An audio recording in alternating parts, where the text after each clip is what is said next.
amakuru yacu tuyakomereze hano mu gihugu cy'u Rwanda mu karere ka Rusizi. Abaturage batunguwe no gusanga umusaza uri mu kigero cy'imyaka 69 yishwe.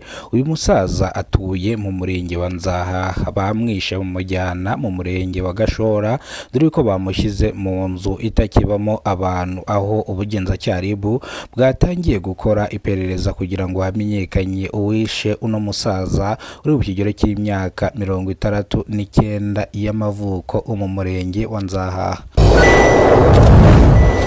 Abahinzi b'urutoki mu karere ka Rulindo barataka ibihombo nyuma yaho bahawe imbuto, bavuga yuko iyi mbuto izahangana n'indwara ya kirabiranya ijya itera urutoki.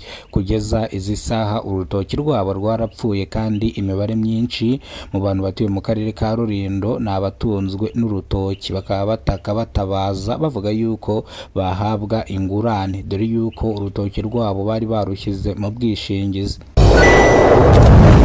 Mu karere ka Ngoma mu murenge wa Sake, umugabo n'umugore ubwo bari bavuye ku gasantere nimugoroba, amakuru avuga yuko bari bavuye mu kabari. Umugabo yaguye mu kiroba cya tuwareti ahita yitaba Imana, gusa uyu mugore bari bari kumwe ntago yigize yitaba Imana, ndetse ajyanwa kwa muganga byihutirwa kugira ngo nawe ataza kuhaburira ubuzima. Iyi ni incamake y'amakuru. Nimba aribwo bwa mbere ugeze kubona umuyoboro wa Kidasamura TV Rwanda, kora subscribe, ufungure inzogera kugira ngo uzajye ubasha kubona amakuru mu gihugu cy'u Rwanda kandi yizewe.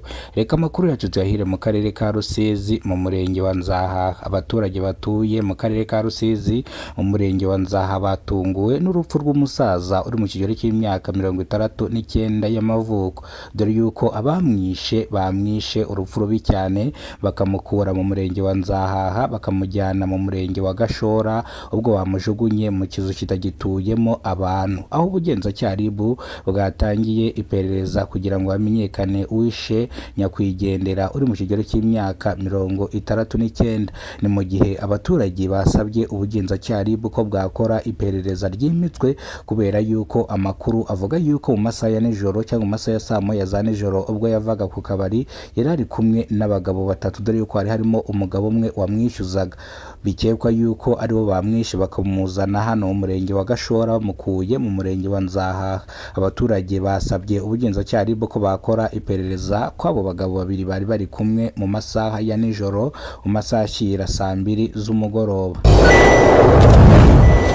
Abahinzi b'urutoki mu karere ka Rulindo baratabaza ndetse banataka, bavuga yuko urutoki rwabo rwafashwe n'indwara ya kirabiranya, aho bavuga yuko urutoki rwabo rwumye aho kugira ngo rwane ahubwo ntago rwana.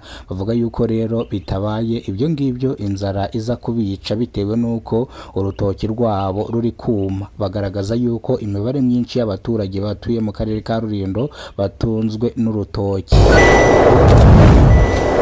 Mu karere ka Ngoma mu murenge wa Sake, umugabo uri mu kigero cy'imyaka 35 y'amavuko yikubise muri tuwareti ahita yitaba Imana. Ni mu gihe ari kumwe n'umukobwa uri mu kigero cy'imyaka 25 y'amavuko. Uyu mukobwa dore ko yamwikubise hejuru niyagira icyaba, ubu ngubu ari mu bitaro kwitabwaho n'abaganga kugira ngo ataza kuhaburira ubuzima. Byatangiye uyu mugabo n'uno mukobwa bavuye ku kabari mu masaha ya saa 2 bava ku kabari, we n'umukobwa bari basohokanye mwino minsi mikuru.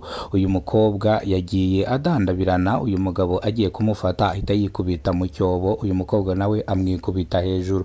Ni mu gihe uyu mukobwa we atigize ahaburira ubuzima, ari kwitabwaho n'abaganga ku kigo nderabuzima cya Kibungo. Reka amakuru yacu tuyasubikire hano. Amakuru nakagaruka. Nimba aribwo bwa mbere ugeze kuno muyoboro wa Kidasamura TV Rwanda, kora subscribe, ufungure inzogera kugira ngo uzajye ubasha kubona amakuru mu gihugu cy'u Rwanda kandi yizewe. Nongeye kubifuriza umwaka mushya muhire, bivuze ngo Noheli tuyivuyemo ejo ku itariki 15, bivuze ngo tugiye kurangiza umwaka. Banyarwandakazi, ikintu nshaka kubasaba mu uyu mwaka 2026 ni ikintu kimwe cyane: urukundo, ibyiza, ibyishimo, ndetse kandi mureke dufashe bagenzi bacu batifashije, kandi ikindi mureke dusenge Imana cyane. Reka rero amakuru yacu tuyasubikira hano, twari duherereye mu turere dutatu. Murakoze.